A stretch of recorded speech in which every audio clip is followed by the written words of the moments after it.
মন্ত্রী আমাদের পাশে থাকে। আরে ও তো মোহর ছাড়া আর কিছুই চেনে না। ওকে খবর দিয়েছি এক্ষুনি এলো বলে। রাজামশাই, কৃষ্ণনগরের মন্ত্রী এসেছেন। ওকে ভেতরে পাঠিয়ে দাও। প্রণাম খাম্বাজরাজ। এ কি রানীমা, আপনি? আমি তোমাদের কৃষ্ণনগরের রানী নই। আমার নাম ললনা। আমি হরেক রকমের গলায় কথা বলতে পারি। এটা আমার আসল গলা। ওরে বাবা রে বাবা রে বাবা, আপনি তো প্রতিভার জলজ্যান্ত রূপ। একে আপনি কোথা থেকে পেলেন খাম্বাজরাজ? বেশ কিছুদিন আগে একটা যাত্রা দেখতে গিয়ে ললনার সাথে পরিচয় হয়। ওর ব্যাপারে সবকিছু জানার পরে আমার মাথায় একটা বুদ্ধি খেলে যায়। তাই আপনি আমাকে ডেকে পাঠিয়েছেন, তাই তো? একদম তাই। আমার একটা পরিকল্পনা আছে। ছলে বলে কৌশলে ওই কৃষ্ণনগরের আসল রানীকে কিছুদিনের জন্য বাইরে পাঠাতে হবে, আর সেই সুযোগে সেসব দায়িত্ব আমার ওপরে ছেড়ে দিন। আমি নিজের দায়িত্ব নিয়ে ললনাকে কৃষ্ণনগরের রানীর সমস্ত আদব কায়দা শিখিয়ে দিয়েছি। এখন শুধু আমি বাকি ব্যাপার নিয়ন্ত্রণ করব। এখন মহারাজ বাৎসরিক হিসেব নিয়ে ব্যস্ত, তাই রানীমা চলে যাবেন আর তার বদলে ঢুকবে ললনা দেবী। তাহলে আর দেরি কেন? আজ রাতেই বেরিয়ে পড়ো। আর যদি আমার পরিকল্পনা অনুযায়ী এগোতে পারো, তাহলে কিছুদিন পরে তুমি হয়ে উঠবে কৃষ্ণনগরের রাজা। আমার কত দিনের আশা। চলুন তাহলে। হ্যাঁ চলুন, রাজবাড়ির বাকি ব্যাপার যেতে যেতে বুঝিয়ে দেব। রানীমা কিভাবে কথা বলেন, কাকে কি বলে ডাকেন, রাজবাড়ির কোথায় কি আছে সব।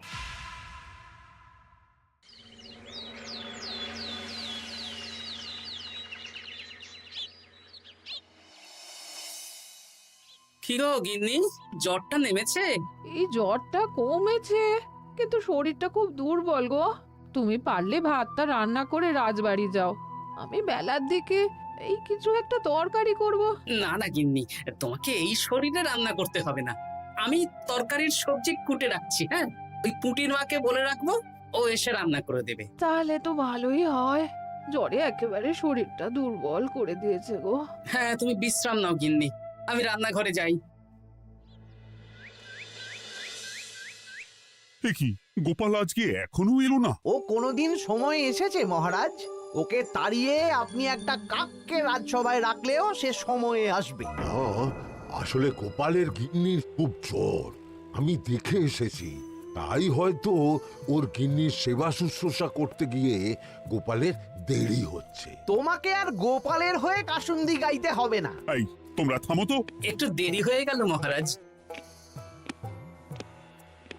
আসলে গিন্নির খুব জ্বর, তাই কিছুটা রান্না করে এলাম। আচ্ছা আচ্ছা আচ্ছা, তা এখন তোমার গিন্নির শরীর কেমন আছে? আগের থেকে ভালো আছে মহারাজ। জ্বরটা কমেছে, কিন্তু শরীর খুব দুর্বল। বেশ বেশ, একটু যত্ন আত্তি করো। যাই হোক, আজকে সারা বছরের খরচের হিসেব আর আগামী অর্থনৈতিক বছরের প্রকল্প নিয়ে আলোচনা হবে। আলোচনা শুরু করা হোক। বিগত অর্থনৈতিক বছরে বিভিন্ন খাতে মোট খরচ হয়েছে 15,700 মোহর, আর বিভিন্ন কর বাবদ উপার্জন হয়েছে 22,000 মোহর। তাহলে তো মহারাজ ভালোই লাভ হয়েছে। এবার আমাদের দিকে একটু নয়ন মেলে তাকালেই হয়। সেসব তো দেখবই, কিন্তু তার আগে আমি মন্ত্রীর সাথে বিগত বছরের সব খরচ নিয়ে হিসেবে বসবো। হ্যাঁ, বেশিরভাগ দায়িত্ব তো মন্ত্রীমশাইয়ের কাঁধেই থাকে, তাই উনি কোনো হিসেবে জল দিয়েছেন কিনা সেটাও পরখ করে নেওয়া যাবে। এত কাজের চাপ যাচ্ছে কদিন, শান্তিতে ঘুমোতেও পারছি না। মন্ত্রী, তুমি আজ বিকেলে রাজবাড়িতে চলে এসো। বিগত অর্থনৈতিক বছরের হিসেবগুলো একবার দুজনে বসে মিলিয়ে নেব। আচ্ছা মহারাজ, যা করার তাড়াতাড়ি করে নিতে হবে। এখন দেরি করলেই এই বছরের প্রকল্পগুলো শুরু করতে দেরি হয়ে যাবে। মহারাজের জয় হোক। বলো প্রহরী, তুমি কি কিছু বলবে? মহারাজ, একজন কালো চাদর মুড়ি দেওয়ার লোক এলেন আর আমার হাতে এই চিঠিটা ধরিয়ে দিয়ে চলে গেলেন। এই গরমে চাদর মুড়ি? অদ্ভুত লোকটা। কি রে বাবা? সর্বনাশ! কি হলো? তোমাদের রানীমার জ্যাঠামশাই খুব অসুস্থ, তাই পরিবারের সবার সাথে দেখা করতে চান। ও মা গো! আজ সভা এখানেই শেষ। এইবার শুরু হবে আসল খেলা। কি বলছেন মহারাজ? হ্যাঁ রানী, আমাকে এক্ষুনি জ্যাঠামশাইয়ের কাছে যাওয়ার বন্দোবস্ত করে দিন মহারাজ। কিন্তু রানী, তোমার জ্যাঠামশাইয়ের বাড়ি কৃষ্ণনগর থেকে ঘোড়ার গাড়িতে গেলেও তো 1.5 দিন সময় লেগে যাবে। এদিকে আমার এত কাজের চাপ। আপনি বরং কয়েকদিন পরে আসুন, আমাকে এক্ষুনি যেতে হবে মহারাজ। বেশ বেশ, আমি তোমার যাওয়ার ব্যবস্থা করছি। সাবধানে যেও রানী, আমি 2-3 দিনের মধ্যেই আসছি।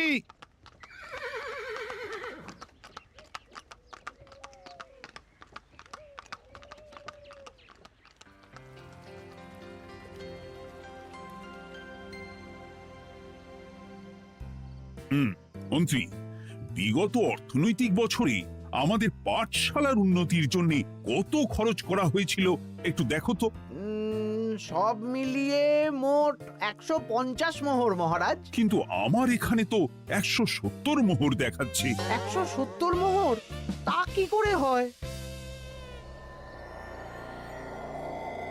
একই রানীমা, আপনি ঘোড়ার গাড়ি করে গেলেন আর হেঁটে চলে এলেন? সে আমার ব্যক্তিগত ব্যাপার, তুমি তোমার কাজ করো।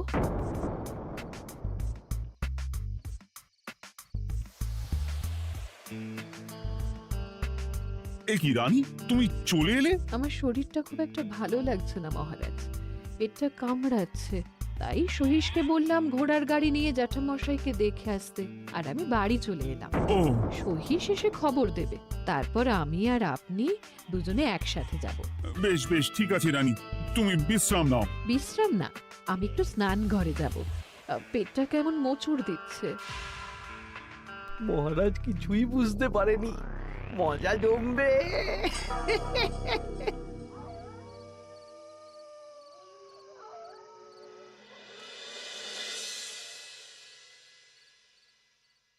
এ কি রানী, তুমি তোমার সব গয়না গাটি বের করছো কেন? আমার আর এই পুরনো নকশার গয়না পছন্দ নয় মহারাজ। ভাবছি কালকে সকালবেলা এই গয়নাগুলো শ্যাকরাকে দিয়ে শহুরে নকশায় নতুন গয়না বানাবো। কিন্তু এগুলো তো তোমার সবই পছন্দের গয়না। কিন্তু মহারাজ, আমি ভেবে দেখলাম এই গয়নাগুলো সবই বড্ড ভারী গয়না। আমি শহুরে আধুনিক নকশার হালকা গয়না পরবো। এমনিতে জ্যাঠামশাইয়ের শরীরটা ভালো নেই, মনটাও ভালো নেই, ও, পেটটা কেমন মোচড় দিচ্ছে। আমি আরেকবার স্নান ঘরে যাব।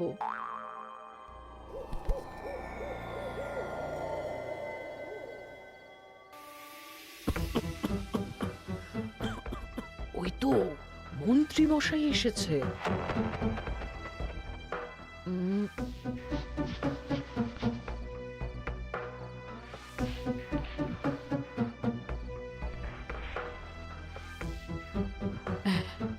এই রাজ্যে গোপাল আমার শত্রু। কালকে থেকে গোপালকে খাটাবে।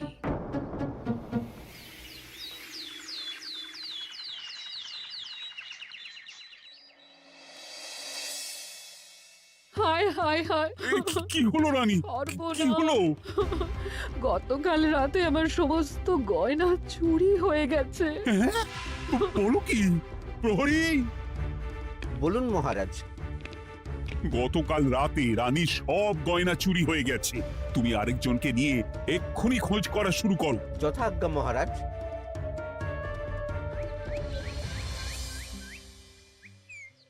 আমার সব গয়না চুরি হয়ে গেল, এবার আমি কি করব? রানী তুমি কেঁদো না, সেই সকাল থেকে কেঁদেই চলেছ। আমি তো প্রহরীকে খোঁজ করতে পাঠিয়েছি। এই সব প্রহরী কর্মচারী কাউকে বিশ্বাস হয় না আমার। আজ থেকে সবাইকে ছুটি দিয়ে দেব। কি বলছো তুমি? সবাইকে ছুটি দিয়ে দিলে রাজবাড়ির কাজ কে করবে? কেন? আমাদের সবচেয়ে বিশ্বাসযোগ্য সভাসদ গোপাল আজ থেকে রাজবাড়ির সব কাজ গোপাল করবে। কি বলছো? আপনি কি বলতে চাইছেন? গোপাল বিশ্বাসযোগ্য না? হ্যাঁ, গোপাল আমার সবচেয়ে প্রিয়। ওর চেয়ে বিশ্বাসযোগ্য আর কেউ নেই। কিন্তু কোনো কিন্তু না, বলবেন আপনার আদেশ। এক্ষুনি গোপালকে ডেকে পাঠান। যেমন তোমার ইচ্ছে। গোপাল, গতকাল রাতে রানী সব গয়না চুরি হয়ে গেছে, তাও আবার ঘরের ভেতর থেকে। আমি চাই তোমার মতো বিশ্বাসযোগ্য লোকই রাজবাড়ির সমস্ত কাজ করুক। মানেটা ঠিক বুঝতে পারলাম না রানীমা। মানে আমি রাজবাড়ির বেশিরভাগ কর্মচারীকে ছুটি দিয়ে দিচ্ছি, তার বদলে রাজবাড়ির কাজ করবে তুমি। কিন্তু কোনো কিন্তু না। রাজসভার ভাড়ামো অনেক হয়েছে, এবার থেকে তোমার কাজ বাসন মাজা, ঘর মোছা, কাপড় কাচা, পুরো রাজবাড়ি ঝাঁট দিয়ে পরিষ্কার করা। এই সেরেছে। যাও, রান্নাঘর থেকে বাসন নিয়ে পুকুর পাড়ে গিয়ে বাসন মাজবে।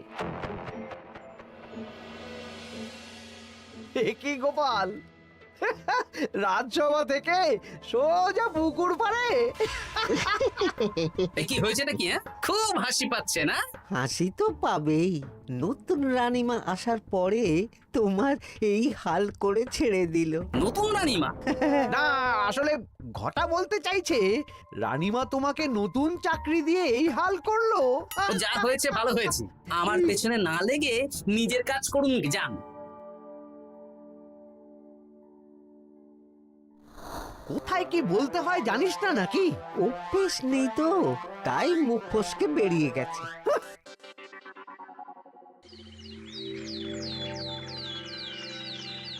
রাজ্যে চোরের উপদ্রব বেড়ে গেছে, তাই আমরা কিভাবে চোরের উপদ্রব কমানো যায় সেই নিয়ে আজকে একটা আলোচনা করব। কিন্তু মহারাজ, রাজসভায় এখনো তো সবাই আসেনি। এই তো এসে গেছি। ওই রাজবাড়ির জামা কাপড় কাচ্ছিলাম। এ কি, গোপাল এখন রাজবাড়ির জামা কাপড় কাচে? হ্যাঁ, সেসব করতে গিয়ে আমার নিজের জামা কাপড়ই ভিজে গেল, তাই বদলে এলাম। মহারাজ, রানীমা ঘোড়ার গাড়ি করে এসেছেন। মানেটা কি? রানী তো রাজবাড়িতেই আছে। কি মহারাজ, আমি প্রহরীদের কাছে শুনলাম আমার মতন দেখতে কেউ রাজবাড়িতে উড়ে এসে জুড়ে বসেছে। মানে তুমি তো আগেই চলে এলে। কি কাণ্ড! এই কে? শুনলাম আমার মতন দেখতে কেউ এসেছে। ও আচ্ছা, আপনি। তা কি চাই আপনার? বোঝো কাণ্ড, একরকম দেখতে একরকম গলা, এ বলে আমি আসল, ও বলে আমি। হায় হায় হায়, আসল নকল বোঝাই দায়। একটা নয়, দুটো রানী। আমার জ্যাঠামশাই একদম সুস্থ।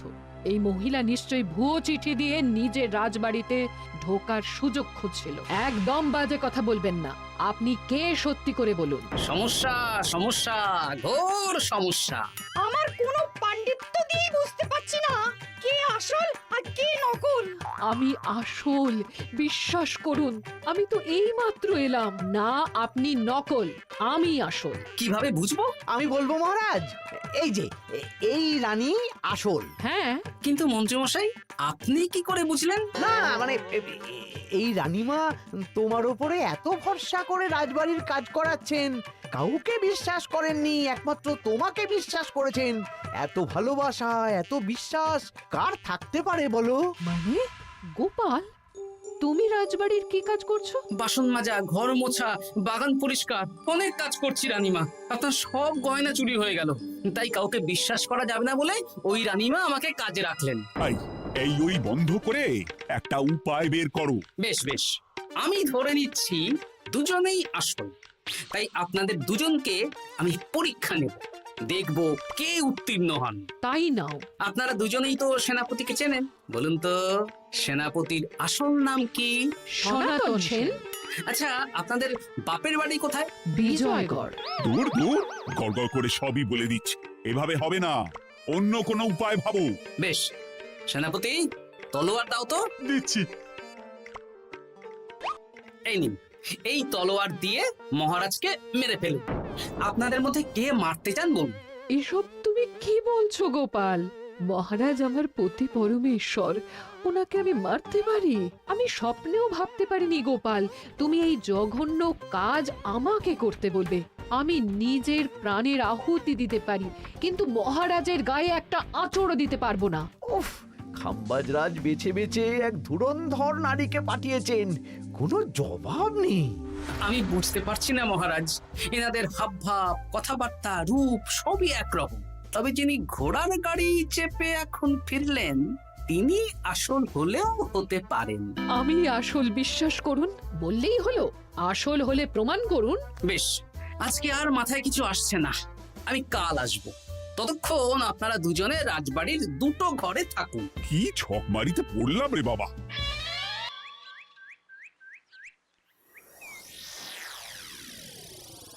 ললনা একদম তৈরি হয়ে এসেছে। দারুণ মজা হচ্ছে বলুন। এবার শুধু একবার আসল রানীকে সরিয়ে ললনা যদি রানী হয়ে যায়, তাহলে রানীর গয়নার মতন সব আমার হাতে চলে আসবে। তারপর কি হবে? তারপর ধীরে ধীরে মহারাজকেও কায়দা করে সরিয়ে দেব, আর খাম্বাজ রাজ আর আমি এই দুজনে মিলে এই রাজ্য চালাবো। ও কি বুদ্ধি আপনার মাথায়।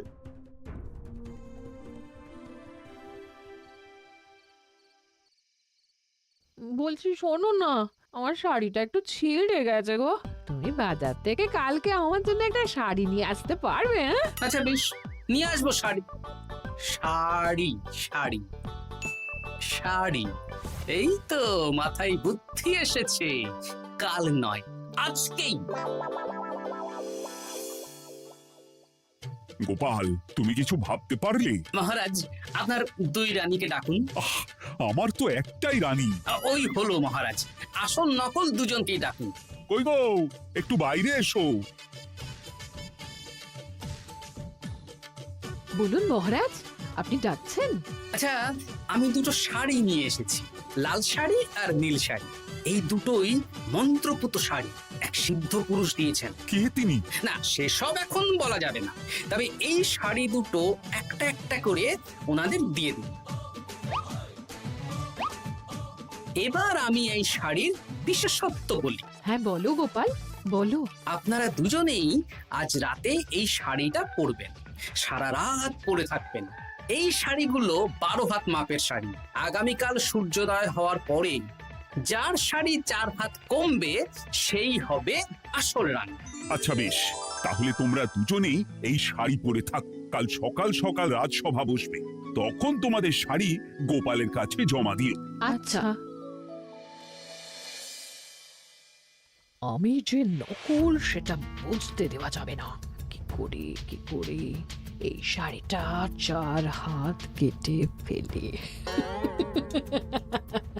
ওই তো ফল কাটার ছড়ি কেটে ফেলো। কালকে আবার মজা হবে।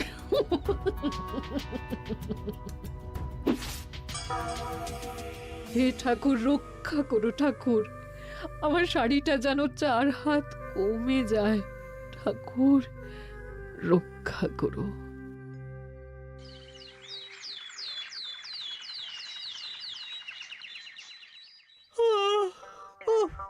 এত সকাল সকাল রাজসভা, দূর, ভালো করে ঘুমটাও হলো না। আমি তো ঘুমোইনি, চিন্তায় ঘুমই আসেনি। কই গো, তোমরা এসো। এই নিন আমার শাড়ি, এবার মেপে দেখুন, এটা 4 হাত কমে গেছে। এই দেখুন মহারাজ, বিশ্বাস করুন আমি আসল, কিন্তু এই শাড়িটা সারা রাত পরে থাকা সত্ত্বেও 4 হাত তো দূর, 4 আঙুলও কমেনি। লাল শাড়িটাই ছোট মনে হচ্ছে। তাহলে তুমি আসল? উফ বাবা, বাঁচা গেল। আয়, কে আছো? এই নকল রানীকে কারাগারে বন্দি করো। দাঁড়ান মহারাজ, বন্দি করতে হলে যার শাড়ি 4 হাত কমে গেছে তাকে বন্দি করুন। কেন? আমার শাড়ি তো 4 হাত কমে গেছে। শর্ত অনুযায়ী যে আসল তার শাড়ি তো 4 হাত কমবে না। আপনি ধরা পড়ে গেছেন নতুন রানীমা। এগুলো কোনো মন্ত্রপুত শাড়ি নয়, এগুলো আমার পরিকল্পনার প্যাচ। আপনি নিশ্চয়ই নিজেকে আসল প্রমাণ করার জন্য শাড়িটা কেটেছেন। না মানে, না না না, তাহলে কমলো কি করে? না মানে হয়ে গেল। সত্যি গোপাল, তোমার বুদ্ধির জবাব নেই। গোপাল, তুমি আমাকে বাঁচালে। এই যে নতুন রানীমা, চুপ করে কেন? ওকে আমি কারাগারে গিয়ে বেত মারছি, তাহলেই সব বলবে। বল, কে তুই বল? আসলে মানে আমার নাম ললনা। আমি যাত্রাপালা করি, অনেক রকম গলায় কথা বলতে পারি। কদিন আগে খাম্বাজ রাজ আর এই মন্ত্রী মশাই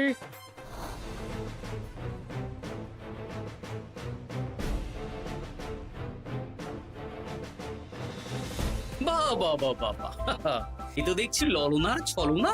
তার মানে রানীমার গয়না ওগুলো তো সব মন্ত্রীকে দিয়েছি, জানলা দিয়ে কাপড়ে পেঁচিয়ে নামিয়ে দিয়েছি। মন্ত্রী, তোমাকে আমি শুলে চড়াবো। ভুল হয়ে গেছে মহারাজ, আমাকে ক্ষমা করুন।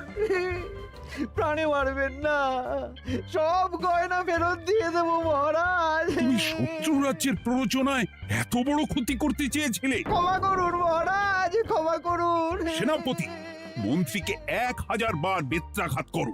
আর এই ললনার কি হবে? আমি অনেক দিন ধরে বাড়িতে একটা কাজ করার লোক খুঁজছি, ওনাকে পাঠিয়ে দিন। আমার গিন্নি শুয়ে বসে থাকবে আর উনি খাটবেন। নয়, হ্যাঁ, ললনার ছলনা ভেস্তে গেল।